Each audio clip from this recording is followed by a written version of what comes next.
बिस्मिल्लाहिर्रहमानिर्रहीम। अस्सलाम वालेकुम। मैं ज़फ़र सलीम। आप देखें triple T school based assessment 2023 8वीं क्लास है। Urdu part B subjective paper है, तीसरा वर्जन है इसका। इससे पहले दो वर्जन आप पास आ चुके हैं, ये तीसरा वर्जन भी आप पास आ गया जी। इसमें मैं आपको एक्सप्लेन करता जाऊँगा कैसे कैसे क्वेश्चन करते हैं जी। अच्छे तरीके से पेपर को ध्यान से सुनना है जी।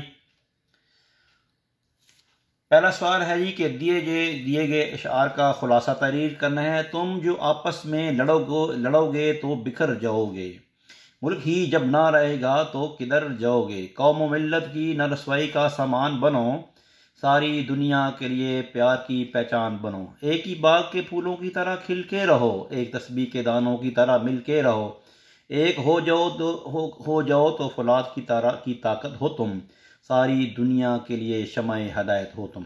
थोड़ी सी इसकी मैं एक्सप्लेनेशन आपको बता देता हूँ कैसे किस तरीके से करनी जी। आप उसी तरीके से कर लीजिएगा, अपने अल्फाज में बयान कीजिएगा, अपनी रफ कॉपी पे लिखते जाएं। तुम जो आपस में लड़ोगे तो बिखर जाओगे, यानी इस लाइन में ये शायर कह रहा है कि जब आपस में तुम लड़ाई करोगे, आपस में छोटी छोटी बातों पे इख्तलाफ करोगे और एक दूसरे की बात को तरजीह नहीं दोगे तो क्या होगा, तुम बिखर जाओगे, टूट जाओगे। जब तशरीह करते हैं तो एक ही तरह के मिलते जुलते आपने अल्फाज लिखने होते हैं।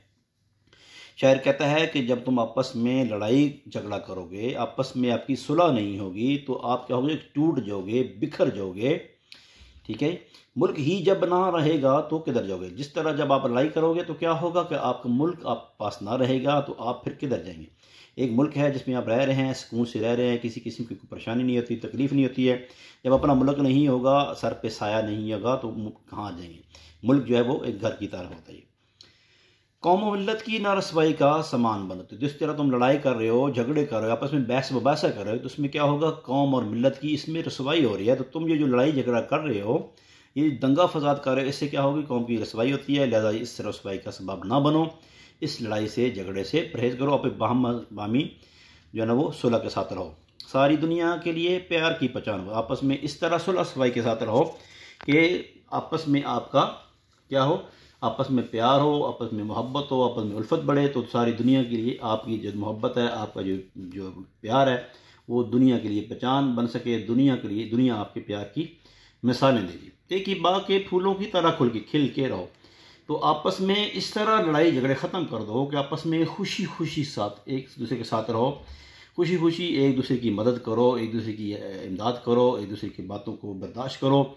तो इस तरह रहो जैसे एक फूल जो है ना, वो बाग जो है, जो ऊपर जो फूल खिले होते हैं वो जिस तरह खिल रहे हो, तो तुम भी इसी तरह शादबाद रहो और एक ही तस्बीह के दानों की तरह मिल के रहो। आपस में आपका इत्तेफाक इस तरह होना चाहिए, आपका इत्तेहाद इस तरह होना चाहिए कि जिस तरह तस्बीह के दाने होते हैं, एक दाने के साथ दूसरा दाना जुड़ा होता है और यकजा वो रहते हैं, मट्ठे हमेशा जो इकट्ठे रहते हैं। एक हो जाओ तो फौलाद की ताकत हो तुम, अगर तुम इकट्ठे हो जाओ तो तुम्हारा अगर आपस में इत्तेफाक कर लेते हो तो आपकी ताकत ऐसे ही हो गई जैसे आप लो हो, फौलाद हो, फौलाद की ताकत की मानद हो जाएगी। फिर आपको कोई तोड़ नहीं सकता, फिर आपको कोई बिगाड़ नहीं सकता। सारी दुनिया के लिए शमा हदायत हो और तुम सारी दुनिया के लिए क्या हो, मशल हदायत हो, शमा हदायत हो, सारी दुनिया के लिए तुम क्या हो, फिर गाइडेंस के तौर पर, रहनुमा के तौर पर उभरोगे। तो इस तरीके से इस तशरीह करते हैं। अपने अल्फाज में आपने इस तरह बयान करनी है। जब आप लिखेंगे कापी पे, आप ही और माइंड में इस तरह अल्फाज आएंगे, उस पर अच्छे तरीके से आपने लिख लेते हैं। क्यों जी, ठीक होगी। अभी दूसरे सवाल की तरफ चलते हैं। आपके स्कूल में सफाई साफ पानी का इंतजाम नहीं है, साफ पानी के बंदोबस्त के लिए ज़िलाई चीफ एग्जीक्यूटिव ऑफिसर बराए एजुकेशन के नाम दरखास्त तैयार करनी है जी। ऊपर आपने वही लिखना है कि जनाब ज़िलाई चीफ ऑफिसर एग्जीक्यूटिव बराए एजुकेशन, जो भी लिखना है आपने, बराए एजुकेशन ज़िला अलिफ बेजीम, ज़िला के नाम लिखने की जरूरत नहीं है, अलिफ बेजीम कर दें जी। आपने मौजू इसमें लिखना है जी। इसमें जनाब लिखने के बाद आपने लिखना है उसका मौजू, मीम वो मौजू और मौजू भी लिख देते हो। यहाँ पे आपने लिखना है मौजू, मौजू आपने लिख देना ऐसे करके, मौजू मौजू आप लिखेंगे यहाँ पे, जो भी मौजू लिखेंगे उसके नीचे आप अंडरलाइन लगा दें। मौजू लिखेंगे आप स्कूल में साफ़ पानी का इंतज़ाम। ठीक है जी, स्कूल में साफ़ पानी का इंतज़ाम, इसी को आप मौजू बना लेंगे। ठीक है जी, स्कूल में साफ़ पानी का इंतज़ाम, या इसकी आप करें स्कूल में साफ़ पानी के निज़ाम की अदम दस्तियाबी। अदम दस्तियाबी होता है जिन्हें वो चीज़ आपको दस्तियाब नहीं है, अदम दस्तियाबी लिख देते हैं जी, दस्तियाबी। ठीक है जी। स्कूल में साफ़ पानी के इंतज़ाम की अदम दस्तयाबी। आपने फिर लिखने की गुजारिश है, जनाब अली गुजारिश है कि हमारे स्कूल में साफ़ पानी के इंतज़ाम की अदम दस्तयाबी है, बच्चों के लिए पीने का पानी मुहैया नहीं है, गर्मियों का मौसम चल रहा है, गर्मियों की आमद है और प्यास की शिद्दत बहुत महसूस होती है, जिसके लिए पानी का होना अशद ज़रूरी है। और ये थोड़ा सा बयान करने के बाद फिर आप इसको लिख सकते हैं कि बच्चों के पीने के पानी के लिए एक टंकी मौजूद है जो कि सदियों पुरानी है या कई सालों से मौजूद है और वो भी टूट का शिकार है और उसके ऊपर कोई ढक्कन का इंतज़ाम भी नहीं है, तो उसमें हमेशा जो थोड़ा सा पानी तो वो भी गदला ही रहता है या गंदा रहता है, तो वो पीने के काबिल नहीं है। लिहाजा एक अच्छा सा बड़ा टैंक बनवाया जाए, पानी का टैंक बनाया जाए, ठीक है जी। साथ उसमें वाटर कूलर का इंतज़ाम किया जाए और उसमें साफ़ पानी का बंदोबस्त किया जाए, फ़िल्टर वगैरह लगवाया जाए ताकि बच्चे जो है वो बर वक्त ठंडा पानी और साफ़ सुथरा पानी पी सकें और बीमारियों का शिकार ना हो। इस तरह का क्या आपने बयान, ये मैंने रफ़ बताया आपको, रफ़ स्केच मैंने जो बोला आप इसको दोबारा सुन लें, जो मैंने बोला है इसको रफ़ पेपर पे लिख लें और फिर इसको अच्छे तरीके से लिख लें। जब ये लिख लेंगे फिर आपने कहना जी कि आपकी यह नवाजिश होगी या हम आपके मशहूर होंगे जी, नीचे जो भी आपने अपना स्टूडेंट का नाम लिखने। ओके जी। तीसरा सवाल है, गाहक और सब्ज़ी फरोश के दरमियान महंगाई को मौजू पर 10 जुमले लिख दें। ये 5 जुमले आप गाहक के लिख देंगे, 5 सब्ज़ी फरोश के लिख दें जी। एक सब्ज़ी के ऊपर अस्सलाम वालेकुम वालेकुम सलाम, हाँ जी, कुछ सब्ज़ी का रेट पूछें जी, सब्ज़ी किस तरह है जी वो बताएं, इस तरह जी, इस तरह का क्या आप बात आगे बढ़ाते हैं। ये भी 10 नंबर का सवाल आपका, 3 सवाल आपके हो जाएंगे। आगे जी चौथा सवाल है, असल में एक जाती लड़का है जो अपने वालिद के हमरा मोटरसाइकिल पर शहर के बाजार में दाखिल अपनी दादी जान की तिमारदारी को जा रहा है। गैर अनजान बाद एक इलाके पर गुजरते उसका अचानक एक साइकिल सवार बच्चों से टकरा कर गिर जाता है। उसकी टांग, बाजू, कमर पर चोटें और खांसें आ जाती हैं। मौका पर कोई चश्मदीद गवाह नहीं है। आप अगर असलम की जगह तो क्या करते।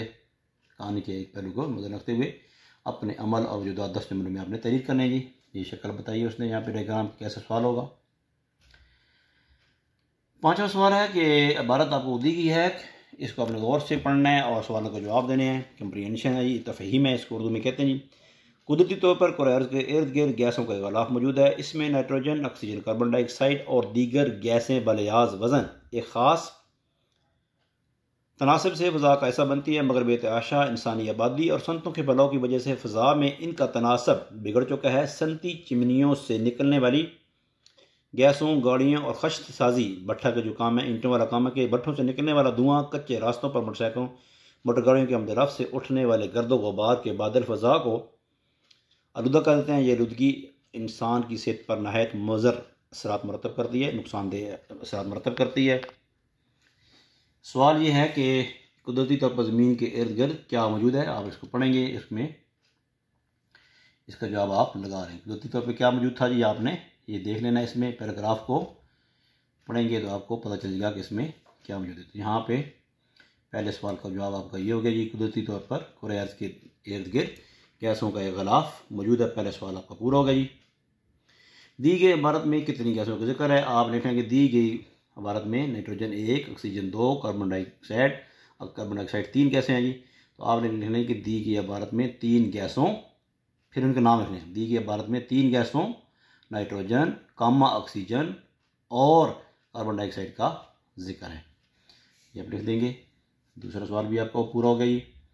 ये आपका दूसरा सवाल यहाँ से बन गया।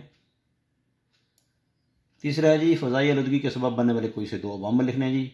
इसमें कौन से अवामल हैं, इसमें खश्त साजी के निकलने वाले भट्ठों का धुआं 1 हो गया, कच्चे रास्तों पर उठा के अंदर से उठने वाली गर्दों गुबार 2 हो गई, चिमनियों से निकलने वाली गैसें ये 3-4 हो गए हैं। इसमें आप लिख लेना जी। फ़ज़ाई आलूदगी के माहौल के अलावा किस चीज़ पर असरअंदाज होती है जी, ये फ़ज़ाई माहौल के अलावा ये इंसानी सेहत पर भी इसका जवाब है। ये फ़ज़ाई आलूदगी माहौल के अलावा इंसानी ज़िंदगी पर भी मुज़र असरात मरतब करती है। पेपर आपका पूरा होगा जी। बेस्ट ऑफ लक जी। Thank you. अल्लाह हाफ़िज़। अस्सलाम वालेकुम।